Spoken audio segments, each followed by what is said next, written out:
which then, -8 damage, so on. But no, the AoE and removal tools in hand were more than enough. So incredible series. And now let's see, Sol, if his teammate Thijs can keep up with RDU here. He's going to be going up against Bunnyhoppor, though. And I think with our opening game being a Priest Mirror, as far as I'm aware, the series might not be as quick as the previous one.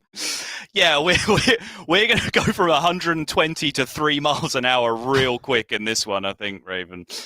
Because, Bunnyhoppor playing Priest Mirrors, he has a bit of a legacy of this. He has grinded his way through multiple Priest Mirrors. I believe he was the first person to play a Galakrond Priest Mirror on stream during GM. Lost it, was also then the second, lost it, before the other regions were really picking up on Priest to the same way that Europe was.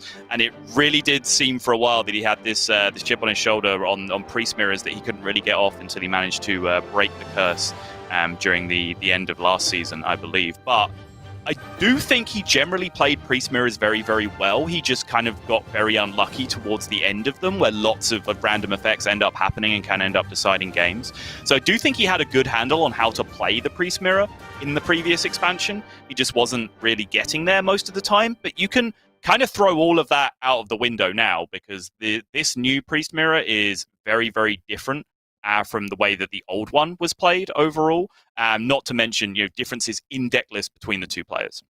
Yeah, that's the big deal for me. Not only is this, it's a slower, more value-based Priest Mirror generally, but also this is 2 of Priest. So, the Galakrond / Dragon Priest from Bunnyhoppor versus the Highlander Priest from Thijs. So there are, generally, or roughly speaking, you could say there is an aggressor and a defender in this, with Thijs having the more access to value with the help of Alexstrasza, Zephyrus, of course, and just a wider range of tools. And Bunnyhoppor having all the 2 of options means he can be more consistently aggressive. It's just if he's allowed to do that within the game, right? And I think that's where, although it's easy to say, oh, well, Bunnyhoppor has to be aggressive because Thijs has more value. Well, it still depends on what the players draw, right? Because both of them have access to slow value-based tools and aggressive options in the early game. And I actually don't think that's necessarily true either, because you start to look at some of the cards that Bunnyhoppor gets to play 2 copies of, for example. 2 Kobold Spellkins on their own are insane amounts of value. If one of those Spellkins then hit extra Draconic Studies, which is another card that you naturally get to play 2 copies of in your deck, that can then turn into an enormous amount of value. 2 Sethic Veil Weavers is another way that you can generate a huge value engine. So I think the better way to describe it is that Bunny has the advantage in early game tempo, but then the Highlander Priest takes over in terms of late game tempo. So it is has that same dynamic where Bunny wants to push early and have a big advantage early, right. But it's not necessarily because he gets outvalued later on. It's because once, the higher mana crystals unlock, Thijs is able to just have these naturally huge tempo plays in his deck with Dragon Queen Alexstrasza or Zephyrus into whatever, that just in terms of just 1 card drop, bang, impact the board, is just much bigger than anything that Bunny can do potentially with 1 card. But he does still have a deceptive amount of value packed into the deck overall if it goes all the way through to the team. Yep, and just taking a quick look at Thijs' Highlander list. The thing that's too crazy sticking out here, the time rip is relatively important. It is one of the cards, of 2, I guess, that actually get the second proc on the Galakrond, which is something we've not really been too used to seeing. That often is just Galakrond has been recently just the old straight-off destroy 1 minion. So that can help a little bit. But overall, fairly standard cards such as Thought Steal are going to help Thijs keep some of that card draw that isn't card draw for him there. As that's another difference, as I think Bunnyhoppor has more consistent generation effects in the early and mid game especially, whereas Thijs and on Highlander, yes, there is a couple of effects, but they're nowhere near as good as the 2 of options, just like the 2 Draconic Studies, the Cleric of Scales, and the 2 Raised Dead as well. That's just a lot of card draw that isn't card draw, but it doesn't like the players just need another couple of minutes to get ready. So we're going to go to a very quick break just to make sure they're all set up and good to go, as if this first game didn't need to be any longer. We'll be right back, guys. Don't go anywhere.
Welcome back, everyone. Sorry about that little bit of a break, but you can blame Thijs for that, as he had to brew a fresh set of tea for him ready for this series. To be fair, it's probably going to be a long one, at least with game number 1 being that Priest Mirror, unless something goes pretty wild. So, fair enough. We'll let him have it this once, Thijs, but we're watching you. It's going to have double warrior bands across the board here. So, like we said, it's going to be a Priest Mirror first off. But then we have the big difference, I guess, in these lineups, which is the Demon Hunter, which we spoke about earlier today, and that Rogue, almost the signature deck from Bunnyhoppor with that Rogue that we'll get to no doubt later on. But it does sound like the players are getting ready to go into our game number 1, which is going to be the Priest Mirror. Yeah, my favorite part about that is that's not just Raven like making a funny joke. That's actually what he was doing. He was on camera the whole time. He was actually just brewing tea before he came to sit down for his series. What a guy! Priorities, right? Disciple of Galacrond. Wow, pretty good curve overall here for Thijs in his mulligan so far, at least. Gives him some of those early game options we spoke about. Meanwhile, though, Bunnyhoppor has some very good cards, but are they the cards he's looking for? Absolutely steaming brew there, Raven. Sorry, I'm very distracted. Oh, he's steeping fresh. Oh, I love it. This is great technique, Raven. Absolutely loving it. The weird part about what you've just said is if someone isn't, on point with tea brewing words, then they might think you're speaking about other things, and it sounds very off-putting. So let's get back to the game of Hearthstone, shall we? Okay, fair enough. Full Mole throws away the Cabal Acolyte Wave of Apathy combination. Does want to curve out a little bit earlier, it does look like. Sethics can actually be pretty good tempo tools in the early game. They're kind of hard to answer for Highlander Priest in particular, so you can quite often stick it, and with Holy Smite in hand as a payoff, that might actually be something that Bunny would go for. But I do find it quite interesting, because I do think the added consistency of the Cabal Acolyte Wave of Apathy combo is one of your big advantages in the mid-game when you're playing the 2-Obs deck. You can go for really, really aggressive tempo swings early on and try and push damage. I think that is something that you can look for in the matchup, but Bunny mulligans for a much more aggressive curve here, and fairly enough, does get rewarded for it. Yeah, one maker going to be coming down from Bunnyhoppor now. The Inner Fire, not too bad considering we can see the Cabal Acolyte there, but there's a small chance it might end up just proccing Sethic instead. We'll have to see what the board state looks like next turn for Bunnyhoppor. And meanwhile, Thijs not really having too many great options here. Could just drop down the Sethic on curve and just say it's not going to die. We can see it would get gobbled up by the Smite, of course, but what does he really want to do? Just go face and hero power? I think that's a little bit too slow. Yeah, agreed. Tempo, tempo, tempo, and I think Bunny will quite quickly respond in kind. What am I saying? I think Bunny will very slowly respond in kind here. Especially now as he drew the Apotheosis, because now there are some real genuine decisions to be made this turn. He now has 2 very powerful tempo options to choose between on this turn. I do like the Smite, though. I think it's very, very clean with the Sethic. It still sticks both minions on board for Bunnyhoppor, and he can clear Thijs' board up. So it does look good. And the Apotheosis, I think they were just better targets later. Like early game Sethic Apotheosis is good, but you can still go for that next turn, right? If the Sethic sticks, which it probably does.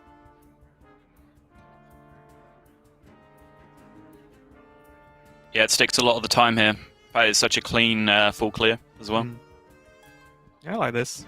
Yep. It gives him the most options going forward as well, because he could go Apotheosis next turn, and then the turn after he has that Cabal Acolyte, fire. If there's a relevant steal like that available to him. So yeah, I do agree. This is just too clean overall, and Plague generated from Bunny, which is interesting because he doesn't run any natural ones, so that's a little bit of a bonus there. It is. I think he would have perhaps preferred some more early game tempo options. Some of the Power Word Feast, Dark Prophecies, Power Infusion, more Apotheosis, that kind of thing, just to be able to really pop off with these early minions and try and push some tempo. But Plague of Death is an extremely high value card, of course. It's never going to be the worst thing in the Priest Mirror if it does get to that point. Yeah, and with his hand, though, with the Sethic, again, on his view, probably sticking, he is going to start generating some more spells as well with this Apotheosis and potentially in a fire, if he just wants to recycle it. So he has a turn next turn, and he is likely to have at least half-decent follow-up as well. Thijs, long way behind here. Does have the Cabal for a potential steal next turn, but if Bunny drops the Apotheosis, he will buff his Sethic out of range. Looks like that's what's going to happen. There might just be the coin Onyx Mage Scribe next turn. That looks really good for me, just to land just a huge awkward to deal with minion. It's fair, but it would then mean an entire additional turn of Sethic Veilweaver for Bunny the way this is going, which could end up being a disaster. So I wonder if here, obviously the turn can change as soon as you cast your first spell here, but I wonder if the default position for Bunny would be like Apotheosis on the Sethic and then Inner Fire on the 2-1 if he doesn't get anything better to do, so as to not buff his Sethic into range of multiple removals, leave it as a 4-6. I wouldn't hate it. But also, it is just a spell that procs his Cabal next turn, right? That's true. Well. So that's a good point. He could just say, I've got a 4-6 and a 2-1 on the board. Great. just go face and pass. Close to mana, but it gives him an option for next turn. Yeah. He also now has it as a 2-card removal combo as well. Inner Fire, an opposing minion, and Shadow Word Ruin. That's something that you can potentially throw out as well. So yes, especially maybe against an Onyx Mage Scribe. Against an Onyx Mage Scribe, yeah. So maybe the Inner Fire just actually has value. No, he's going for my initial play, which, since it was my instinct, stick with it.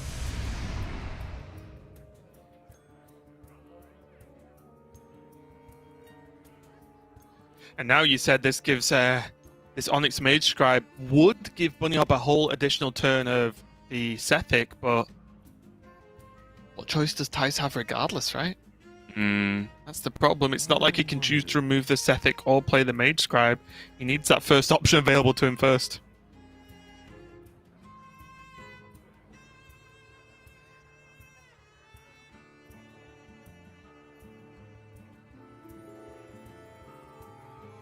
Yeah, I mean, it turns out in the exact world we're in that I think the last thing I landed on with Hold Inner Fire for the Shadow Word Death or Shadow Word Ruin combination would have actually been probably the best play for Bunny overall, although Thijs actually is not going to go with the line that we were expecting.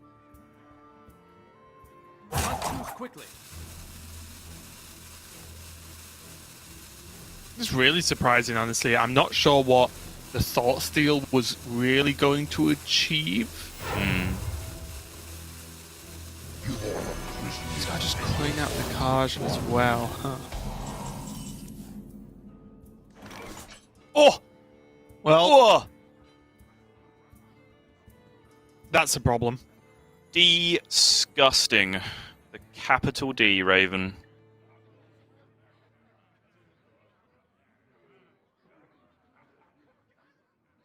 It's got to be right. I mean, this turn will speak a lot as to where Bunnyhoppor feels he's at in the matchup. Personally, my experience says that, you know, these are the turns where he should be tempoing as hard as he possibly can, because that's where his deck potentially has the advantage. So for me, this is a snap steal. But he might feel that he can actually go later with value, in which case he can get an even higher value target with the Cabal Acolyte combo, but it just looks too juicy, right? I would be shocked. Like, it is one of the few times in my career that I would have very seriously said Bunnyhoppor was wrong if he didn't make this play. And I have not really said that before, but it's too good. Not only does it take away Thijs' like, small form of board he even had, it's a card that has a Sethic inside it. I honestly think what he was considering was, does the Kaj ever get stole back? And the thing here is, well, with the 1-1 and the Cabal Acolyte Bunnyhoppor, it's very difficult for Thijs to like respond with a steal himself. And because of the coin usage last time, the last turn, sorry, the Cabal Acolyte Penance combination that Thijs drew off the top wasn't even playable there.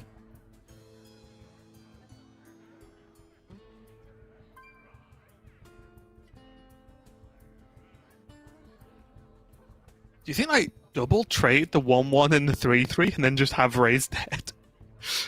He's just fine? I wonder. Yeah, he's had nothing die right now, right? So he can just fully curate his pool if he would like to. Seems pretty solid to me. Yeah. You get your own cards again, and then an additional 1 maker. Like, and still 6 mana to play with, like, with everything you get. Seems really good. The 1 maker can hit you a spell as well to just be able to immediately play, potentially. If you get like an embalming ritual or something, that's absolutely the nuts. Okay, close. Smite the 2/2 easy. I mean, is it not worth considering, right? He gets 2 spells for that. Seems ambitious. And that's why I like it. Mm-hmm. Your mind is not yours. Now, Cabal Penance, 50-50. Is actually going to kill the Sethic straight up and just remove that from the equation. Sure, seems fine. Puppet, dance. Only steals the 1 maker, though. Yep. Now this Holy Smite can start to put in some work. It's a scary play. Like, I mean, obviously Thijs doesn't have good plays available to him, the position that he's in. But obviously he knows his opponent has a Kaj right now because the Raised Deadpool was exactly curated, so it's very obvious to Thijs what Bunnyhoppor has in his hand. So obviously he's giving the opportunity for a fresh Cabal Acolyte to be put inside a Kaj here for Bunnyhoppor if he would like to. I do wonder if this Smite is going to be used with the Wild Pyromancer, potentially. Just to make the trade a little bit cleaner with the Acolyte. Oh, okay, it's going to go this way. Interesting. Initiation, Whispers of Evil. Okay, it's a freebie. Okay. And that's something to spend his last 1 mana on this turn, presuming that the Mind Flayer is going to come down here, which I'd have to imagine it is. Could just re-heal his Acolyte. Or the Sethic, of course. He's going into a Soul Mirror turn, potentially, as well. Yeah, it's just not an exciting Soul Mirror board, though, is it? It's kind of why I like it so much. Well, it's the exciting Soul Mirror board if you could guarantee it would live for a turn. It just doesn't, does it? So yeah. That's the biggest problem, right? And I think this taunt usage is exactly putting pate to that, right? It was the only minion on the board that was actually a pretty good Soul Mirror target. Was Soul Mirror 3/3's trade. He gets his own Cabal Acolyte back, and then maybe he has Raised Dead or something that can actually let him have a good turn after that point. Yeah, And he just shuts that down completely by busting it out of range. Just this initiation now, which is a really good like tempo removal tool at this stage in the game of where Bunnyhoppor is, right? It's just potentially 1 card go away to a minion and keep pushing damage.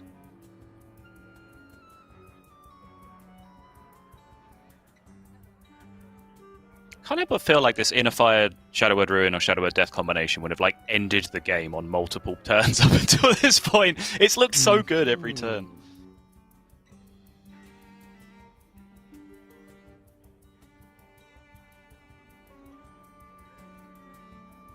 It's even just like Murrah's on this turn if Bunnyhoppor really wants. What spell did he play to activate it? Renew. Must consider. Like, it's just he gets a Mage Scribe and an 8/8, right? Like, what is then the answer from that? Because if Thijs Murrah's back, that doesn't really achieve anything. Just gonna go for the initiation instead. Oh, Too much value. That Raised Dead gives him 4 cards. He doesn't have room. another Sethic. This Sethic's been on board all game, Sottle. The one on the far left. All game.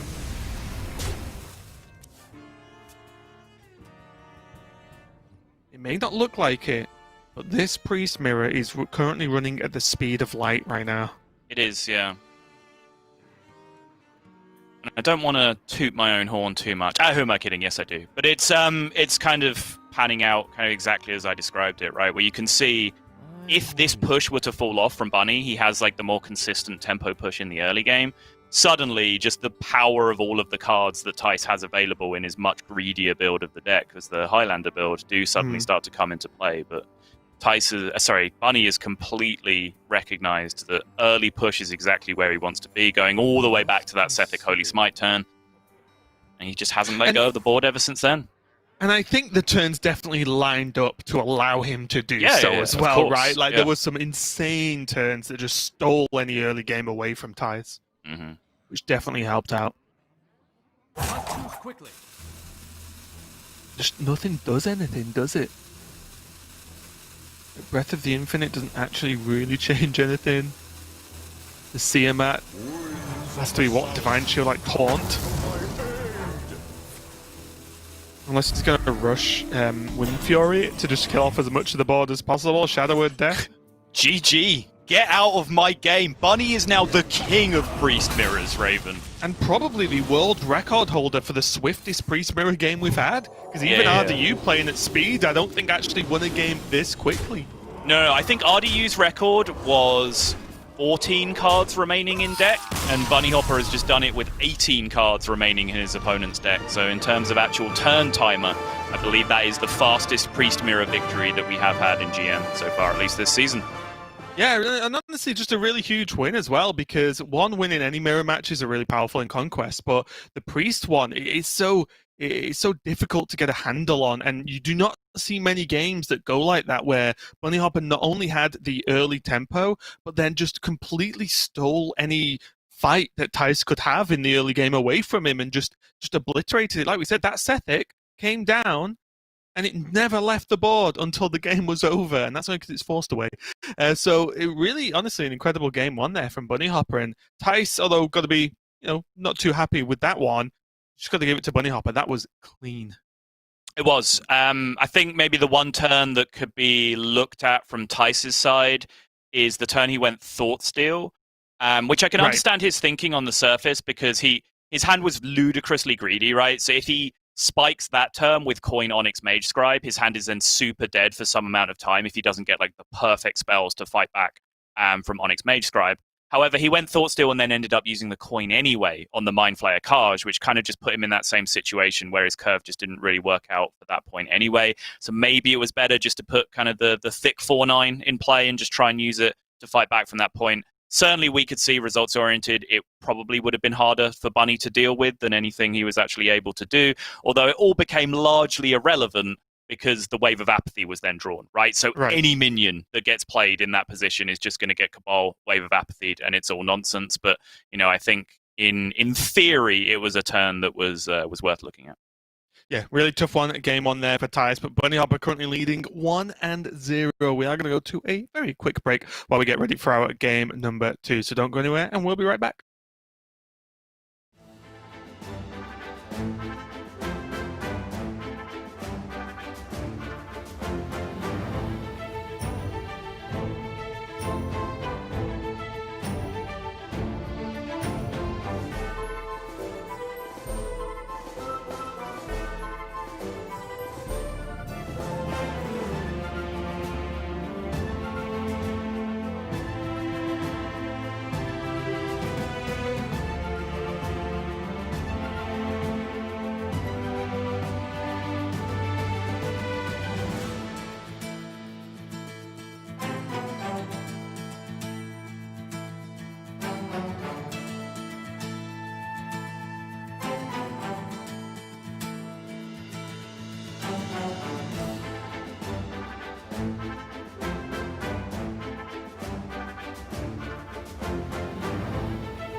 Welcome back, everyone. We are ready to get into our game number 2 between Bunnyhoppor and Thijs. And Bunnyhoppor, for maybe the first time in his career, took a very quick game number 1, at least what we expected being a Priest Mirror. So looking pretty good for him so far. And I believe we are going to be moving into a Mage from Bunnyhoppor going up against Thijs's Demon Hunter. So again, with all the discussion around Demon Hunter right now, is it good? Is it bad? We'll have to find out. I am excited to see just go up against some of the matchups that I think are good, but I've seen a lot of people say they don't agree with me here. And I think Mage is a good matchup for Demon Hunter, but there are definitely a lot of Mage players, which I feel is the new Rogue, which think Mage beats everything right now.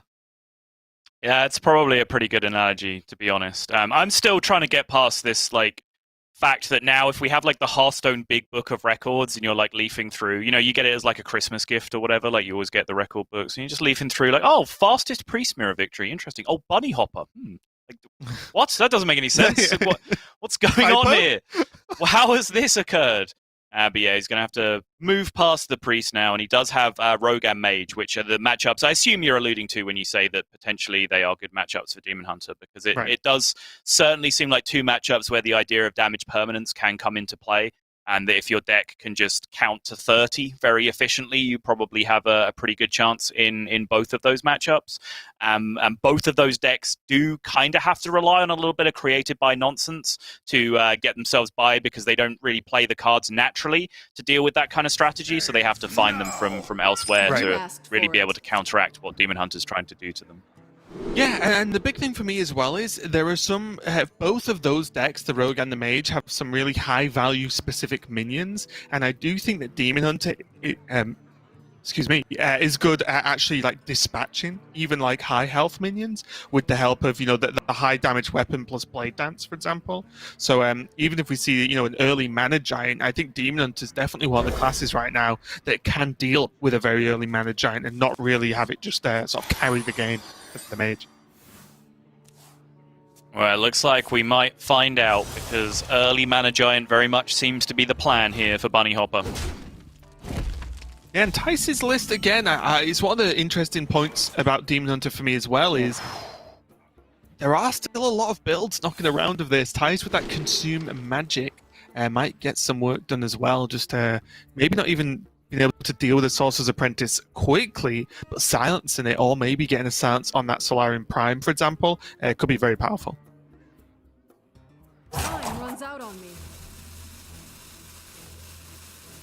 What do you like here? So a part of me likes Mana Reservoir versus Demon Hunter, honestly. Yeah, I mean, Mana Reservoir is decent just in terms of being sticky in the early game. Violet Warden is actually relevant because it just has Taunt, but yeah, my biggest instinct here is just having the cheapest cards possible to be able to play as efficiently as possible to discount that giant as quickly as possible.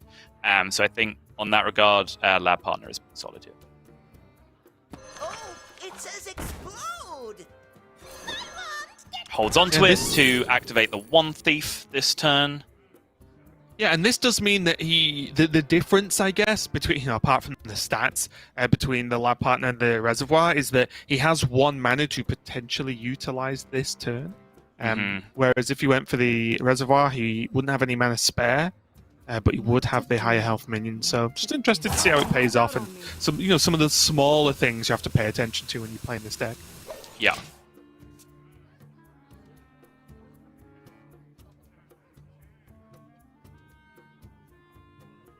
Yeah, Mana Feeder is going to be pretty nice. I personally do lean to more of the builds of this deck that play a lot of more early game minions. I think the whole just play some removal and then equip a weapon and hit face isn't anywhere near as good as actually playing minions in the early game. Whether it's Mana Feeder or Wand Maker or both in some scenarios, I do like just the fact you can get some minions on board with some of these builds of Demon Hunter here. His hand just not operating quite as quickly and smoothly as Bunny would have liked with the keep that he clearly had, and then with the Mana Cyclone coming off the top. He did have a really good opportunity for Turbo Giant, where he just played some cheap spells, had a very early Cyclone turn, and then played his Cyclone spells and ended on the Giant. It was a possibility, but his deck has kind of handed him the more mid-rangey part of things since then. I think that's a bit of the issue, though, right, as well, because if you look and, you know, he could pop off, get the Mana Giant, Cyclone, so on, well, that's already with the coin, 4 of your 6 cards. Like, those 2 cards need to be quite good to allow you to do that, right? And I think it's just showing a little bit that drawing that Jandis and Conjurers, I don't think is bad. It is just not as fast as he could have gone. Yeah, Maybe that's just okay for the higher value players, right? You'd still be surprised at how little it takes, though, right? Because this one thief could have just found Ray of Frost, and then he could have drawn 1 magic trick by now, right? And then he just has a perfectly fine hand to have a Cyclone turn already. That's true. I guess for me, the one thief was the low impact draw, I guess, versus the actual draws he had from the deck. Yeah. Just going to force his Panther back. Yeah, seems fine. We've seen some cute plays with Sapper from the APAC region, Alan in particular. I think Alan, I do love him. I think he's a brilliant player, but I think he sometimes has a tendency to do the smartest thing he can think of, which isn't necessarily the best thing to do on any given turn. We saw a weird situation where he, like, Lazul schemed a Sapper and just left it on board so he could bounce his Kronks on the next turn for repeated healing against Bomb Warrior, which was a very cool line, but just not necessarily sure it was the best one. I actually think I like Mana Giant here over Jandis. Sorry to slightly just pivot a little bit on your point, but the Jandis is super weak to some Demon Hunter stuff, right? Like, the fact that the hero power is deal 1 to a minion, right? Obviously, I have to swing into it, but that can take one of the images. Blade Dance is the true nightmare play that we can see Thijs has, whereas after seeing the 2 Twin Slice, or Twin Slice, Second Slice, like, are there that many things from nothing in hand or equipped that are going to deal with his Mana Giant? He makes some compelling arguments. I think with Conjurer's Calling in hand, I think trying to stick something as well is pretty solid. The Jandis body itself, for example, very unlikely to stick into that board state. One of your illusions, very unlikely to stick into the board state. So it's suddenly only like 1 minion that's smaller than this that needs to be taken care of to deny the Conjurer's Calling on the following turn. Yeah, I'm down with the Giant. This makes sense. I grow impatient. Thijs does have a way to kill this if he wants. It's just if he wants to go for it. Does he have a fancy way to do this, actually? What's the not fancy way to do it? Well, the not fancy would just be like say, for example, Twin Slice, Second Slice, hit Blade Dance. I grow impatient. But I'm just thinking if he can get away with not face tanking the Giant. But that just revolves around that. He can silence first and try and get the I-Beam. I-Beam only does 3, so then he has 5 to make up. And the problem is the I-Beam can't be made into... I guess that's fine. Oh. Just gonna go...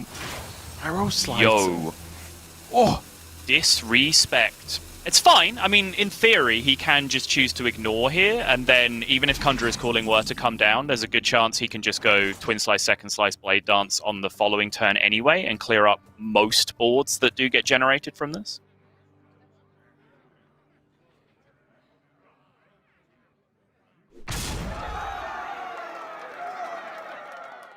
Yep, that's done. I like it.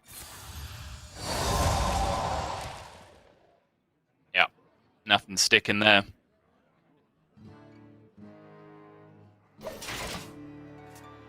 Don't really see the merit in playing a third minion here from Bunny. Bunny agrees. No. If they're both dead, then the third one's dead as well. So, in a lot of circumstances, anyway.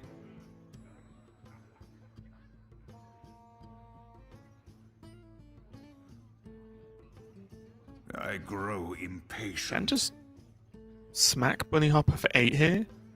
Get the Blade Dance off, which would be, what, a total of 4 mana.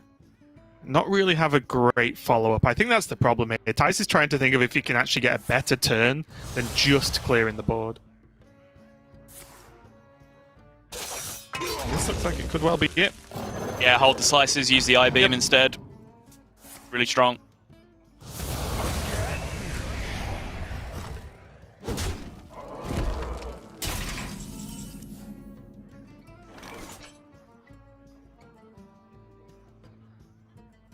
Lapidary isn't live, correct? There are 0 fragments, I believe. Oh no, there was something no, the Marrow Slicer. He has a Marrow Slicer, Slicer right now, yeah. Yeah, with the weapon closed, for some reason, I was just like, it's probably the lifesteal, even though we just saw it. So yeah, you're completely right. The Lapidary is live. The Sociologist only creates 2. No, there's actually been a Soul Shear as well. I think there's 4 in the deck right now. If I just blanked and playing a Soul Shear? I think so, yeah. Okay, fair enough.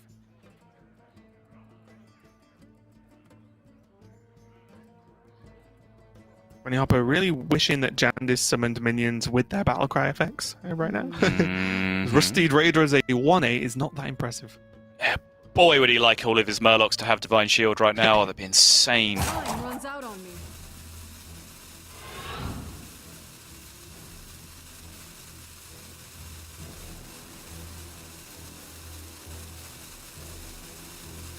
Actually values the Taunt here over probably what you would describe as the higher quality minion overall. And on top of that, I wonder if he's going to Ray Frost the 2/3 as well. I wouldn't hate to see it.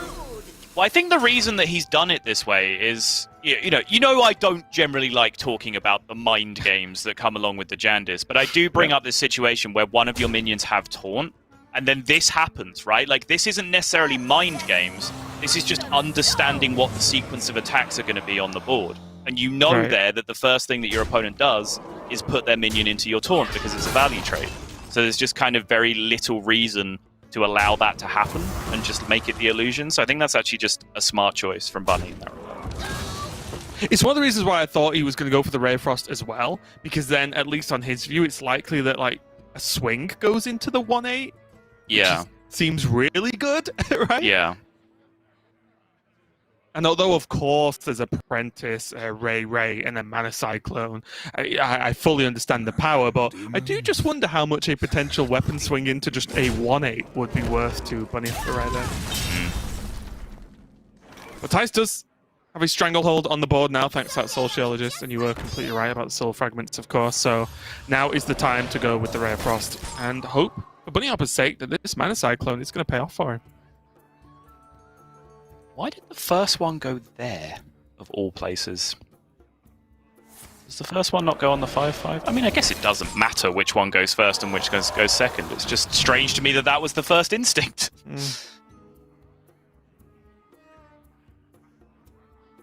Well, they kind of suck. They do kind of suck. Can just, like, Explosion here and then Cyclone again. Might just pick up missiles, something like that. Should clear up some more damage. Job's done. Yeah, it's not pretty, is it?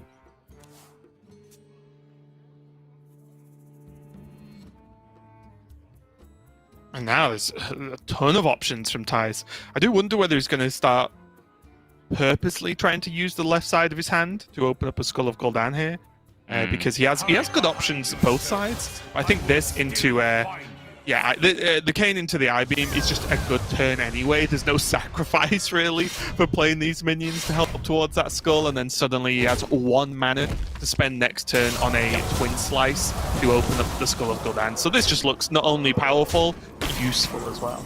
Yeah, completely agree. Just looked like a classic left-right situation for the Demon Hunter. I think next turn we might not even see the skull, but it'll just be like the slices being dumped on top of Soul Shard Lapidary, maybe even if the game isn't necessarily over at that point, and then that unlocks the skull in outcast position either way for the next turn. Exactly. I think the option is there, right? It's not a given, but Thijs can do it, which is the important part of the previous turn. Yep. Now 10 showing, just the Lapidary. Thijs just needs a little bit of information as to what this secret is before he commits to ending the game. I don't think there's ever too big a deal sending the Sociologist, or I guess even just the Kayn to face seems like a reasonable start. Kayn to face would be the best against Vaporize. Sociologist to face maybe is the best against Ice Barrier, because you then want to potentially... And Flame Ward. And Flame Ward, yeah.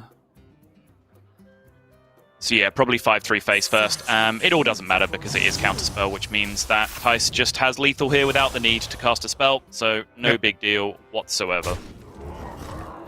Nice game there from Thijs, just keeping hold of that board, not letting it run away, and Bunnyhoppor didn't really get the best selection of spells there to dig him out of that situation. But Thijs, I think, doing a really good job, and when you wind it back, actually, we were talking about the setup into the Giant, just equipping the Marrow Slicer, was actually a really, really big deal there, wasn't it? Just equip it, let it happen. The Blade Dance is there to clean anything up if need be, and we saw it come into good effect there. So I think really good control from Thijs getting that win there with the Demon Hunter, which means now the series is all even 1-1. Yeah, I agree. It was very nicely played from Thijs. It was a bit of an unfortunate draw from Bunny. Obviously, I saw his deck tracker essentially, and the entire bottom third of his list was grayed out by the end of the game. He just drew every expensive card in his deck. And when he started off with an Apprentice Cyclone hand, which, you know, when sometimes some matchups, if you just draw all the big mid-range options, you can just tempo out really nicely and just go Jandis into Raz, into Mana Giants, and just be threat bombing and just be happy. But when you start off with a Sorcerer's Apprentice Cyclone hand, you want to be drawing that cheap fluid spell part of your deck, and that just all remained buried for Bunny as he was picking up expensive option after expensive options. He just didn't really have a lot of game there. He had one big push, and as you described, Thijs had the 2-turn setup to be able to deal with that very effectively. Yeah, really well played there from Thijs. It does mean that these players are now going to move on to Thijs piloting his Mage, and Bunnyhoppor is going to step over to his Rogue. So funnily enough, Bunnyhopper's gone this series Priest, Mage, Rogue in his queues. Not that we're going to go too in-depth about queue order at all, but just interesting the way he is just sort of dancing across the decks. Having a win with his Priest, of course, means he did have to switch. But yeah, just going to go for his Rogue now, and arguably Bunnyhopper's best deck of Grandmasters this season so far. One of the few players I've seen, even if I still don't believe in the deck, I believe in Bunnyhoppor piloting the deck because he does get wins with it. Yeah, he absolutely does. And as you mentioned, one of the few to really be putting up a huge win rate with it, above 60% win rate with the deck overall, over a very, very big sample as well, because he's not one of the late adopters of this deck. He's been running it all the way back since week 1.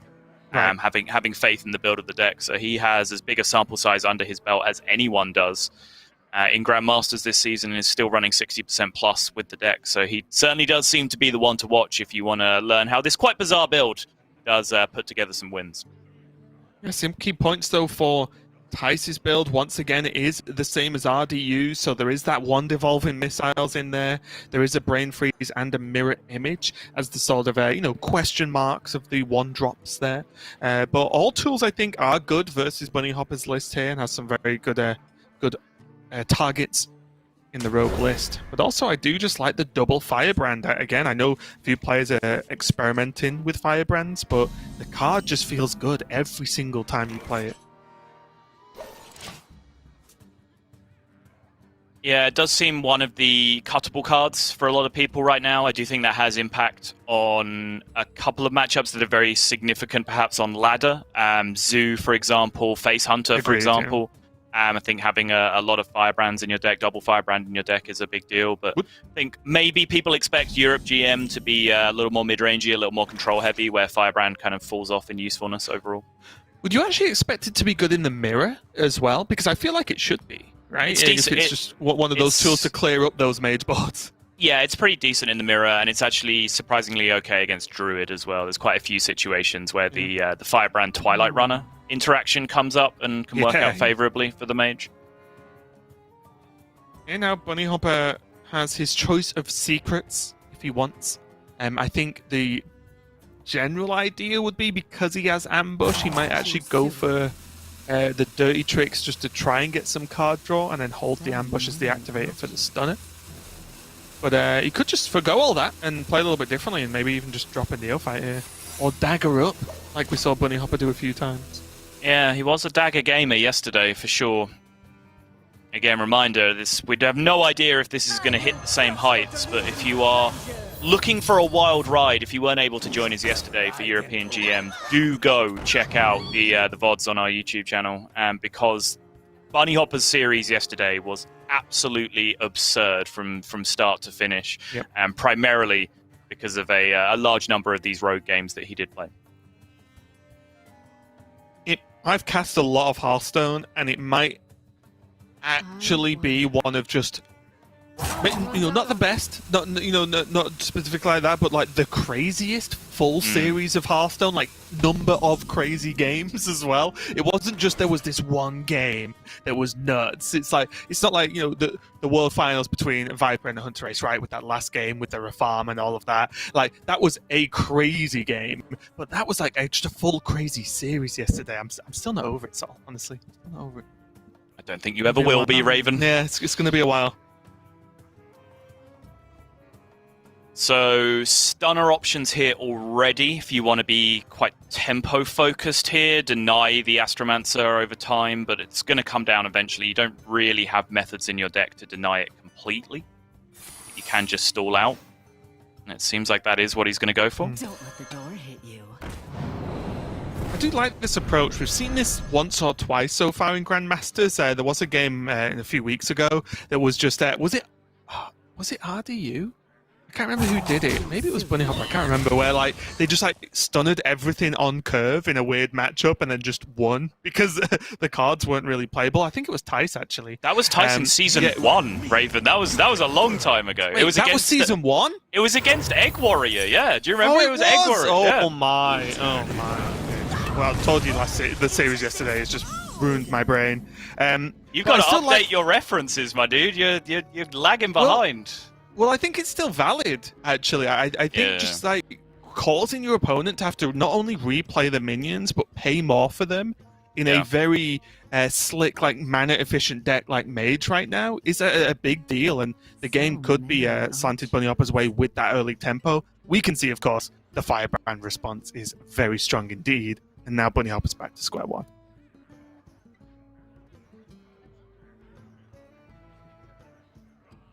Yeah, hard reset at this point. Feels very much like now with double Shadow Step that this hand might want to draw some cards. That might sound like a weird thing to say because obviously he can turn those Shadow Steps into cards as just value generators with a One Thief or a Ferrocat or whatever else. But I think specifically he'd like a payoff card to go with the Shadow Steps, right? A Questing Adventure or Edwin Van Cleave. So it feels to me like this Dirty Tricks might want to come down at some point in the near future. Money disagrees this time, though. Yeah, Neophyte Eviscerate. And that's still going to feel fairly bad because even though you could argue the Neophyte's wins on board, it is only a ping or a ping effect away from being cleaned up pretty easily as well, so... Yeah. It does give Thijs the wiggle room to play this Astromancer Solarium without much fuss either. He does leave the Neophyte on board, but most importantly, he just gets this Astromancer down and has a potential good follow-up with this Raz in hand.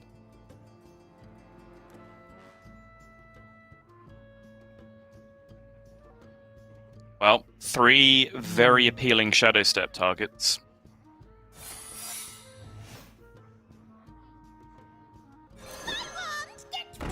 Money is going to lead with the Wand Thief here. All valid in their own way, but yes, I actually do agree with this. This hand is entirely starved of value right now, so I think picking the highest value card is probably the most reasonable option. I was going to whisper Potion, like I normally do, but I was like, you know what, Sol's probably had enough, right? The one time I don't, Sol's like, yeah, Potion's the right pick. Yeah. Typical. I think it is. I mean, the strat isn't complicated, Raven. You just have to know when it's the right pick.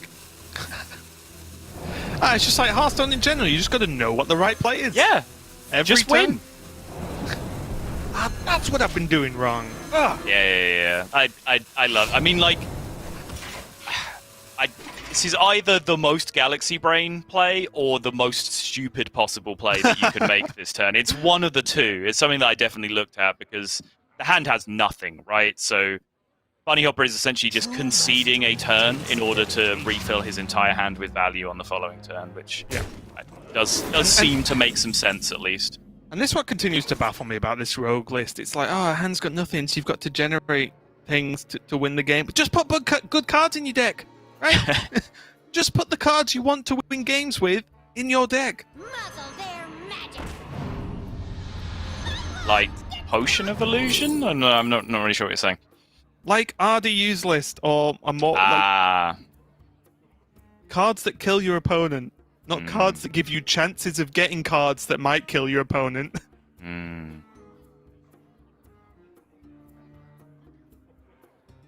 Pretty solid options here. Ray of Frost is generally the best card in a vacuum overall, as his options.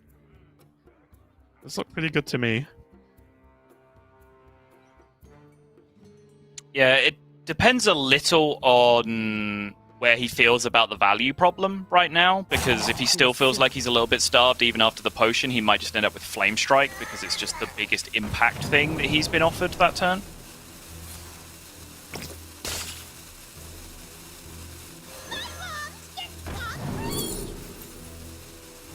Okay. Oh, but he's not brave enough for the Pyro Blast heads-up play, planning those 4 turns in the future. Yeah, I mean, I think there's a pretty significant Raz problem on the board right now that needs to be dealt with before we can start progressing towards anything else, Raven. I guess that is a acceptable reason. Yeah.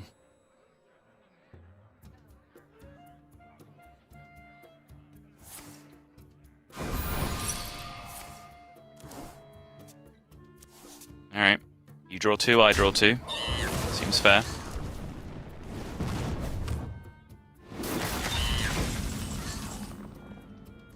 Ooh. Yeah, relatively slow action-based turn from Thijs there, but Raz just makes up for it, right? With the sheer power of the card being on board means that you can afford to take a little bit of a slow turn. Did draw some cards, of course, but it just wasn't really that impactful on board. But Raz is good enough to stand alone. Now Bunnyhoppor has a few choices: Questing Adventurer and Edwin. So there's 2 out of the 3 good cards in the deck already. So Bunnyhopper's just going to work out how to make these work. And he might feel like he needs to break them up to some degree, because of course both of them on the same board is very vulnerable to one of the best possible answers coming from Mage in Devolving Missiles. I'm a little bit surprised he didn't choose to go for any of them that turn. We had to Fireball, right? So at best it was Fireball plus one of them. So it's a 3-3 questing or a 4-4 Edwin. You were just obligated to Fireball that turn, right? I'm pretty sure.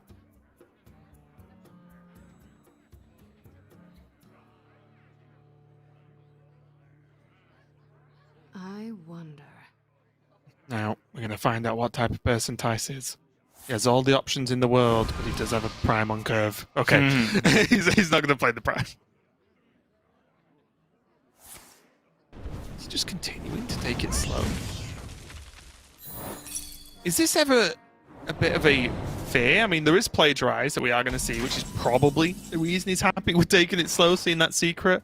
But is there a fear that while this is happening, Bunnyhopper's suddenly got a handful of cards and he didn't earlier in the game? No, I mean, I think you figured it out, right? He can't just prime into Unknown Secret and give a not prime to necessarily the opponent. prime, but there were some other options, right? Were there? I mean, what else was a powerful turn? Like, his hand is very, very reactive right now. I think, if anything, Arcane Intellect is about the most aggressive thing he can do, because it gets him to proactive things to do in the future. I guess so. Now, whoa, Bunnyhopper is going to go with He is both double committing. together. 6-6 and 10-10. 6-6, of course, has a chance of growing. But now there's just a straight-up polymorph for one of them. And there is the Devolving Missiles post-polymorph if he fancies it, or he could just wait and do it the other way around. Yeah, these 2 extra 1/1s on board are relevant, of course, to be able to break up the threat of Devolving Missiles. Thijs does play 1 natural copy in his deck. The big deal is one of those is Neophyte, which is making even a ping not possible if he wants to do both the polymorph and Devolving. Yeah. And I personally, maybe it's because we just watched that KC match, but personally don't think you can say, oh, well, I'll just ping and devolve and that'll be enough. I think I would very much want the polymorph backup plan available to me right now.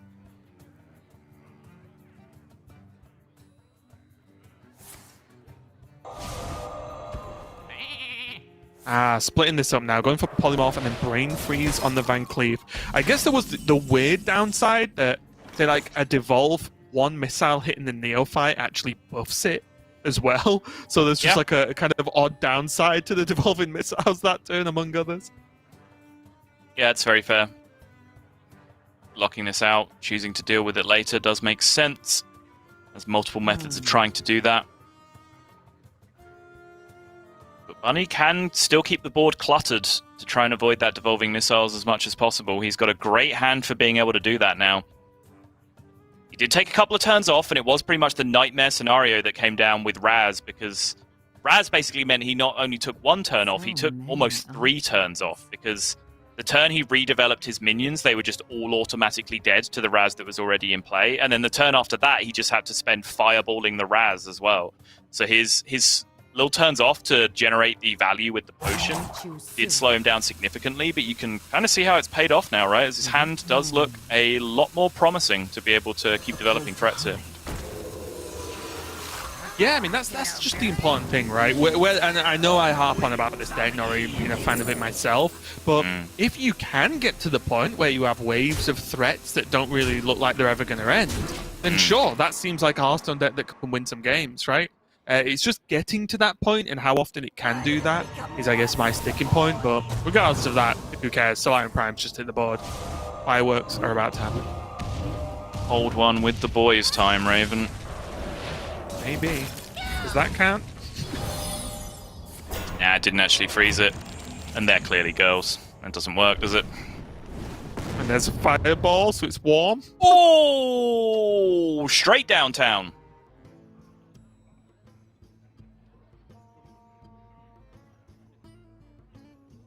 There is now the slight issue of just the Van Cleef still stood there.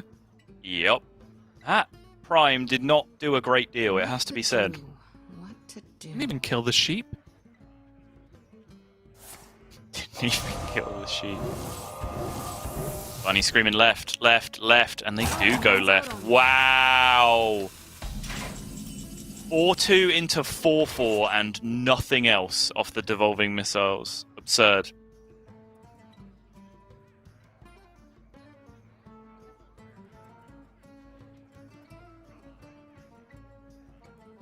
Flame strike push? Question mark? Yeah, So many options. I'm still stuck on Thijs' hand here, staring at it, wondering whether he could have just conjured the Van Cleef.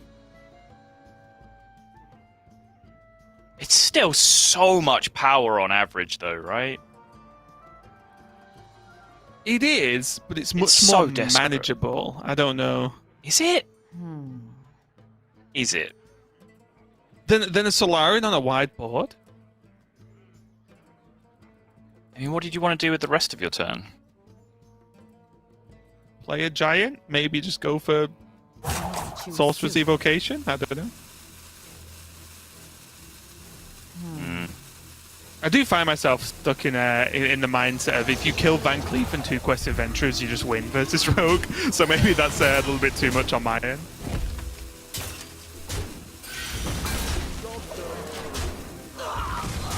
This holds the Flame Strike, pushes 4 or so less damage than the line I was considering. It does still Most set up importantly- lethal. Yeah, most importantly, no one says with lethal, Van Cleef goes face, which is what you is priority number 1, I think, for Bunnyhoppor. Yeah. But here's the big potential turn here. Double Mana Giant. There is Conjurers there. Only 1 Apprentice, but this Evocation could have something to say about that. Oh! Wait. Flame Strike isn't good enough, right? Nope. It is if he gets the anti-KC missiles. Nope. No, he could have gone like Flame Strike, hit all the missiles on the Van Cleef, Giant, for example. Like that Right, potentially would have been a game-winning turn, but yeah, that's incredibly high risk. Order. Time runs out on me. Okay, it's like not too bad at all there, but it's just not going to be enough. You needed Ray of Frost, right? Or a Nova, of course. You needed just a way to freeze this board. Yep.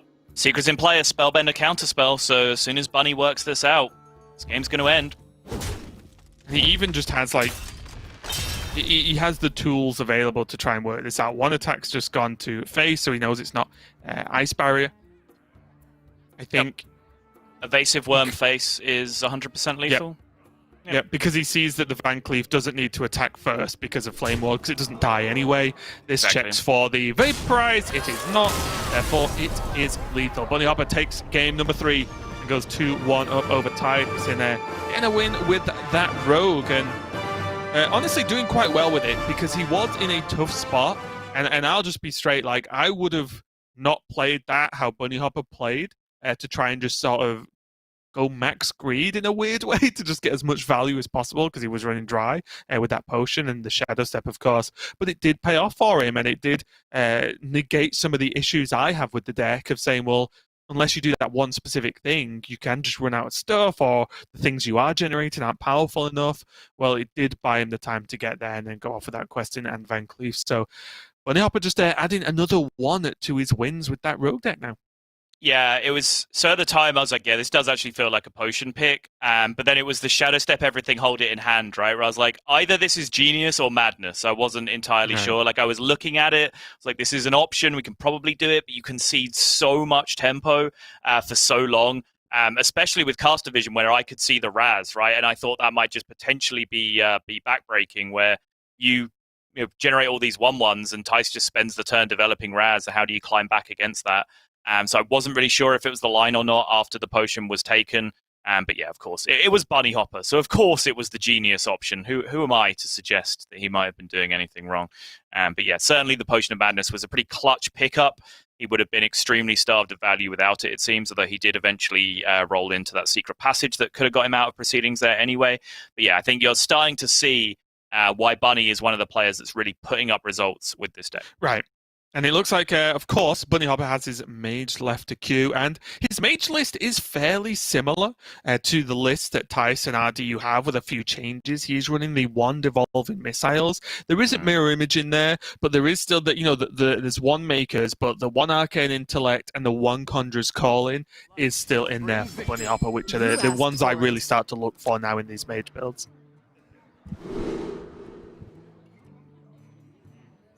Going to be going up against Thijs' Highlander Priest, though, and not the best opening there for Bunnyhoppor. But same could be said of Thijs as well. Both players not really having stellar initial mulligans, at least.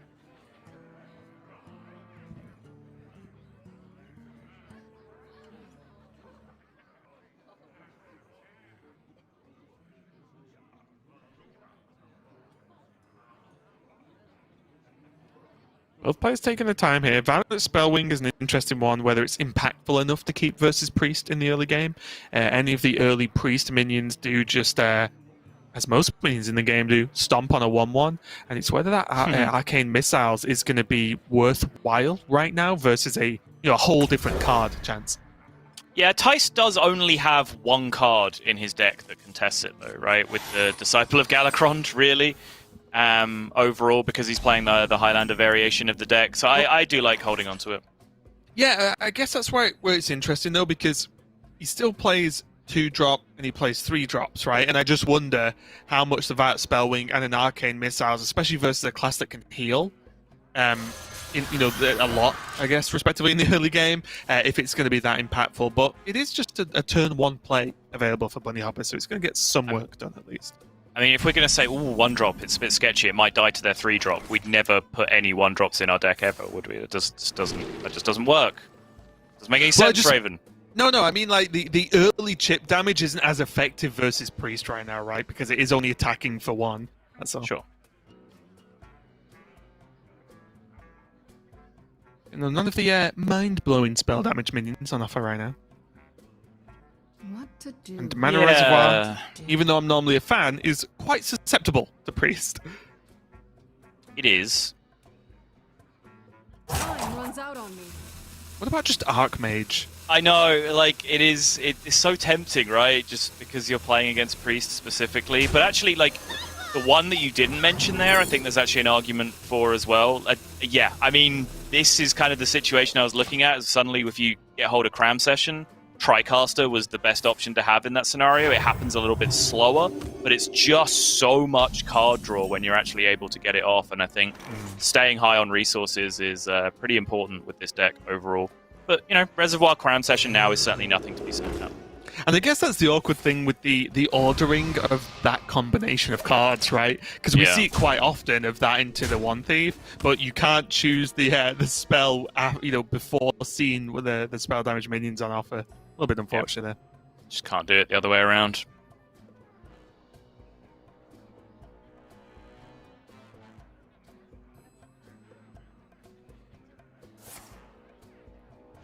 Is Thijs considering an Elucia here? Yeah, looks like he is. This is one of the matchups where you will generally see the earliest Elucias, because Thijs has the opportunity to dump Coin, for example, which is a very valuable card in the matchup, and then they're quite often going to have some 1-mana spells in hand that you can get rid of as well, which is exactly what Thijs is going to do here. Sure, we'll see Primordial Studies. And pick the worst spell damage minion, if unplayable, that you could choose. Yeah, more likely here, just take Blood Mage Thalnos and play it, I would expect. Does mean he leaves Bunnyhoppor with a magic trick, though. Okay, I'm just going to use the Devolving Missiles here instead. Fine.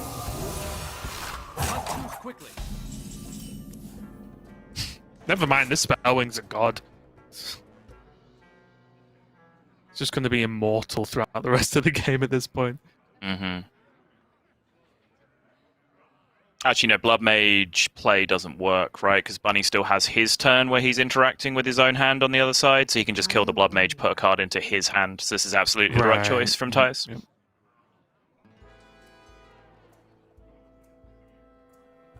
You know, in a weird way, on that note, is just Breath of the Infinite just good? Because it will protect his board in a roundabout way if he just casts it now. He has the dragon in hand for it so it doesn't hit his own minions. Looks like the best card he can throw away. Yeah, he can also just dump the Raised Dead, right? Which is pretty effective doing it this way. Time runs out on me. This does mean, though... Gee, this is a little weird. So he chose to dump Raised Dead instead of Forbidden Words by doing it this way around, because the other way he could have Forbidden Words and the Elucia would still be alive, and he could Forbidden Words the other minions, so now he has to Forbidden Words his own Desk Imp and have a little less power on board. That's probably worth the sacrifice of a Raised Dead overall, right? Yeah, it makes sense. Yep. Just get it gone, right? And also, in case you didn't notice, not you, Subtle, but our lovely viewers, you need a target to play Raised Dead. You can't just cast it. So he had to trade something there to get it down.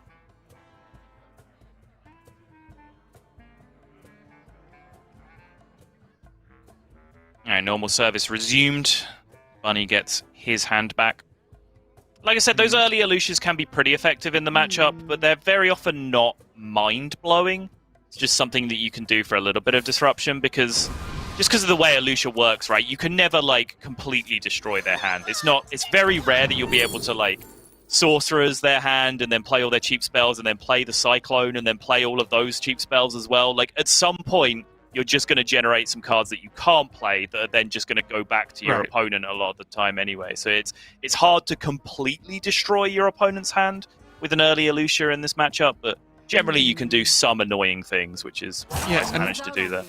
And for me, dependent on turn, of course, the big wins are Sorcerer's Apprentice or an Evocation, right? You just cast it and just get rid of them. Because it's less about you getting value and more just denial from your opponent. And those are the two big ones that you can aim for in the early game with a Mind Render there.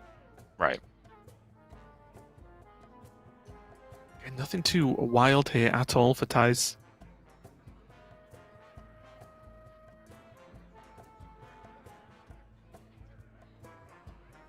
And the problem as well is Thijs knows that there's the Archmage coming, right? So it's not as if he can just say his turn, oh, okay, I'll just use his turn to proc Galakron, time rip something, get a minion in hand and score it day.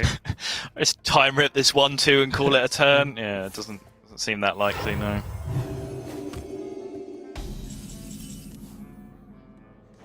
Ooh, saucy. I found that way funnier than I should have done. I still think Archmage looks like a very solid play here from Bunnyhoppor. Well, he knows there's time rip though, right? So you're kind of just conceding to that being the turn and being okay with it? Yeah, but then you have the big follow-up turn, right? He doesn't want to play Raz.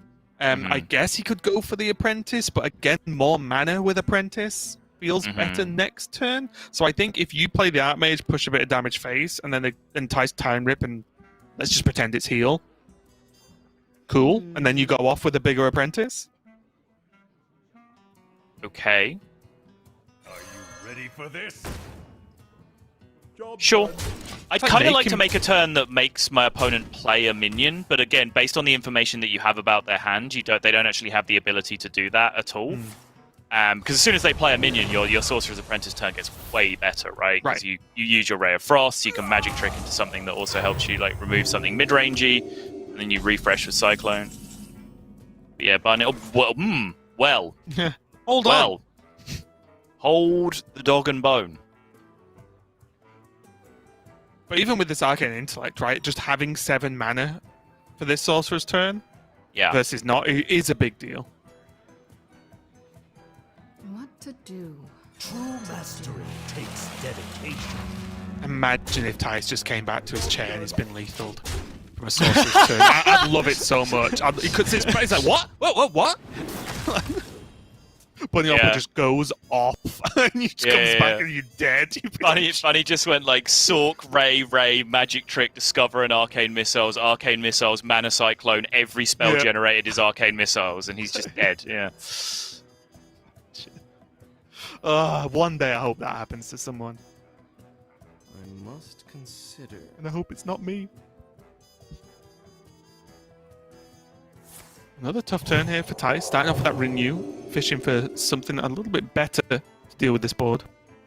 Yeah, none of those, really. Lazul's scheme has potential over time since he's just picked up Cabal Acolyte, but no real use immediately. Well, isn't there? What, you want to just go for it right now? Well, he could Shadow Madness first, Yeah. 2 1/1s, Yeah. and then just take a 50-50. 50-50. I mean, Not too quickly. the payoff could be huge. Seems fair.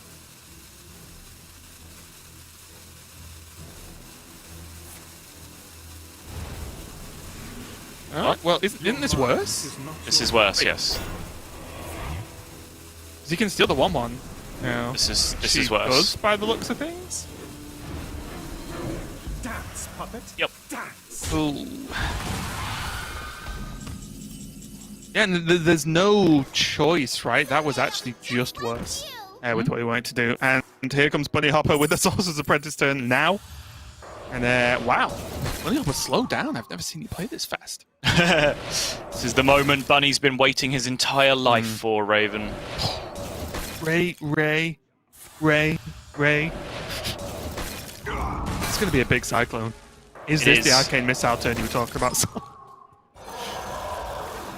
Yeah, it's almost too big. He actually can't fit in the Arcane Intellect here as well. Oh, go! One more time. Go. Maybe you don't go. Oh, jeez. Maybe I'm too excited. Well, like, seriously looking at the cards he has access to now, I actually just think, like, Counterspell and maybe even the other Icicle just looks like a good turn. I agree, yeah. There's It's no real... clean, you defend the board with the Counterspell, the minion's gone, like, draw another card. You're not actually paying anything off with the evocation right now. Like, there's no real reason to do it this turn. Like, yeah, sure, you have an apprentice in hand, and you could just, giganut some absolutely insane things, but it's not like you're desperately trying to discount a mana giant to play this turn or whatever else, right? Like, you have time. And now I wonder, because of this setup from Bunnyhoppor, and Thijs definitely on the back foot here, if he has to consider actually just playing Alexstrasza. Because with only 9 damage on board, it's unlikely he's dead, right? I guess that's the issue. If he plays Alexstrasza and it's Mirror Entity, then he could well be dead. Is probably the real problem. Against a hand where your opponent still knows 2 remaining cards in it, and they know one of them is Dragon Queen Alexstrasza, and it's your turn 9, I can understand it. There's a pretty good chance they'd just play a Mirror Entity on that board, yeah. Right, so is this lethal? Let me have a look. There is an evocation in hand, so probably. You don't pick the one. Yeah. Funny enough, though, Bunnyhoppor has a weird issue of, because he played Mirror Image, it's one less card in hand, but 2 spots on the board. Yeah. Which is, again, I just wonder if that was actually worth. Hmm.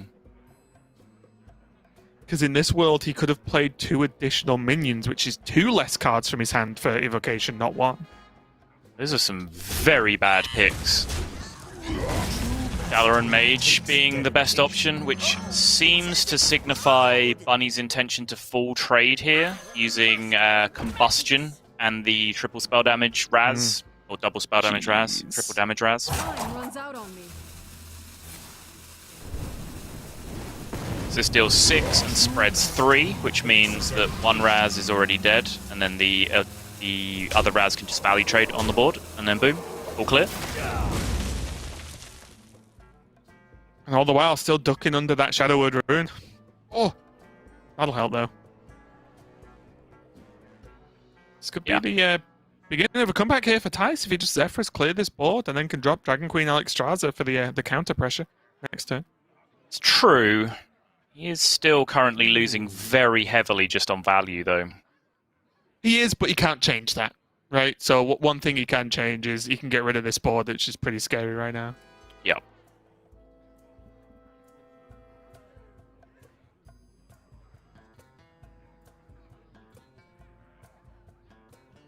I wonder. Your wish is my suggestion.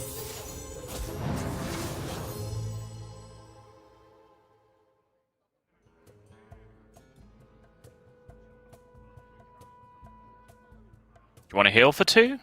Or would you like a 3-2 in play? Quickly. Probably You would like a 3-2 in play. Yep. And with the Flame Strike here, this has Apotheosis options for next turn as well if it lives. Again, I think Thijs is planning on playing Dragon Queen Alexstrasza, but you also know your opponent has a ton of stuff to do next turn in most circumstances, so why not have the option of Apotheosis on this Zephrys? I like it. This cram session is pretty insane here as well. This is just There a are draw your deck cram session. Yeah, there's 9 cards remaining and 2 of them are Mana Giants at this point. Those Mana Giants would be pretty ideal right about now, as would Jandis Barov. This is exactly what Bunny needed to do, is just redevelop huge amounts of pressure and not let Thijs have a free turn. Because again, remember, this is or he might have, Dragon Queen Alexstrasza to develop. Bunny's seen it. He knows it's there. What makes something real? Jandis will get played. These minion shapes are important. Time runs out on There's me. also the Shadow Word Ruin, which Bunny also knows about. So the fact that he's now got an additional 5/5, Shadow Word Ruin starts to get somewhat scary. Just He have to does make still it. have 2 evocations, right? So he's Yeah. got a ton of stuff along with that Chenvala. Yeah, and he still just has to make it the play, because if he doesn't force it to be the play, then Thijs can just go Dragon Queen Alexstrasza, which is much worse for him. The future is clear. Your demise be near. Ooh! Punished for holding 2 evocations. I mean, kind of. Still got to be the rune though, right? The evocation's the backup for next turn. Yeah. Could drop this Apotheosis as well on this Zephrys, which was the payoff for the Flame Strike.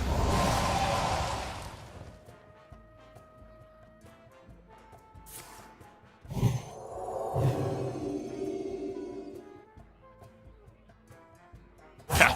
5 damage into a 1 health minion. A sucker. It's funny, you then pointed it to Jandis, it's like, 5 damage into a 1 health minion. Still a sucker. Yeah. Ah, there's Mana Giant number 2.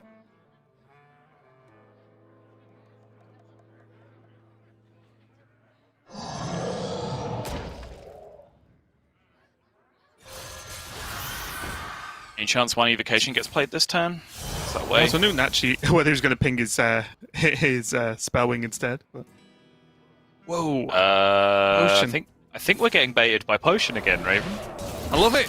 My favourite pastime. I think it's actually good again. Okay, what was Jandis the play and order? Solarian. What was the play order? It's lab partner Astromancer first, right? Then Jandis? Yeah. So he needs 3 spaces in his hand, ideally? Easy. Mm-hmm.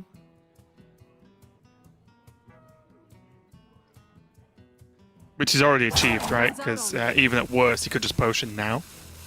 And then replay lab partner. Well, he can also just give up the lab partner like this, right? And then that way he gets the full Gets whammy. a giant. Yeah. Ooh, rush.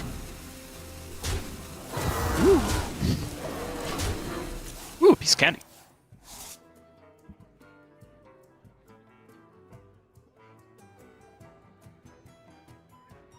Yeah, I think forcing the 0 mana giant over the spell damage minion is probably smart because he still has his natural Conjurer's Calling in his deck, as well as another evocation that he can use to transform his 0 mana 1/1 into 2 actual 8-drops. Blizzard, really big deal though here for Thijs. He can at least buy himself some time and clear up a large portion of this board, honestly. It's the in a roundabout way, like, lesser threats on the board, but it was the most minions to get rid of, which isn't bad. Right. Missiles again. Trying his best to work his way through. Doesn't get anywhere, though. You can tell he has practice with Casey in the past. Yep. Shambhala turn, maybe? Yeah. It's like it. Yeah, I mean, the huge benefit Bunnyhoppor still has is he knows 50% of Thijs' hand right now. Yeah. Which is pretty incredible, and as long as he keeps making highly aggressive, board-focused plays, the Alex becomes a last-ditch desperation attempt as opposed to a good tempo play, right? Which is what Bunnyhoppor wants Thijs to do. If he's going to see an Alex Straza, he wants it to be, this needs to be Alex plus Taunt Dragon or plus Deathwing or something very silly. Mm-hmm.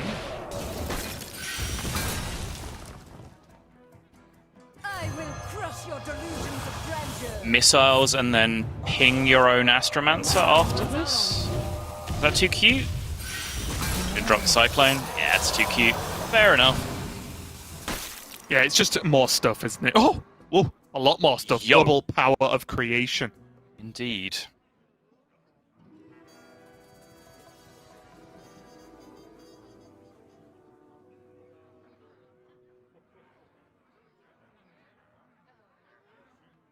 Funnily enough, Draconic Studies is kind of like just playing Alex Straza.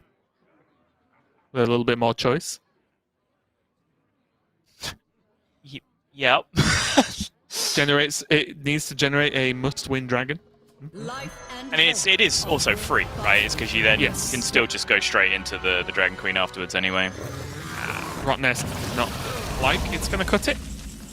That is just way too much damage. I think Bunnyhoppor, again, as he takes this series with the win over Thijs, just displayed great control and just sort of preyed on the ability of knowing that Thijs pretty much just always was ending up with that Alex Straza in hand and always making the board stay as awkward as possible. Because if he didn't have that knowledge, I have no doubt his turns might have looked different in the last, 5-6 turns of the game. But knowing that one card is Alex Straza, it was always board-focused pressure plays and not, say, value plays or spell generation for crazy effects. It was, how do I make the biggest, scariest board every single turn? And it paid off for him in spades.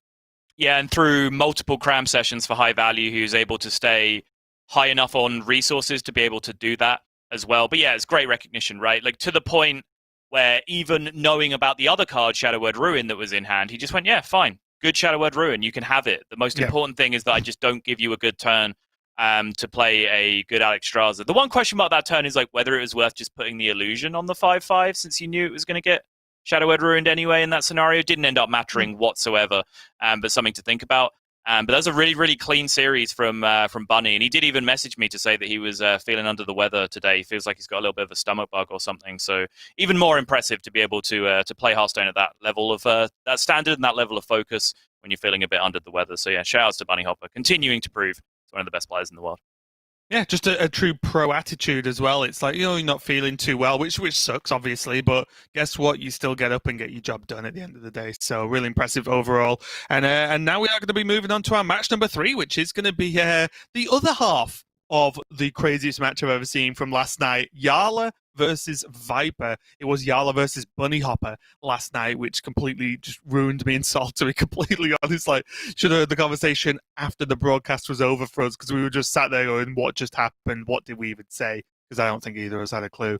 His opponent this time, though, is going to be Viper, and Viper with this Pain Warrior, Rogue, and Demon Hunter. Miss me with that, Raven. Come on, I'm sick. I'm sick of all this. Honestly, casters just lumping me in on with their own ignorance. Leave me alone, Raven.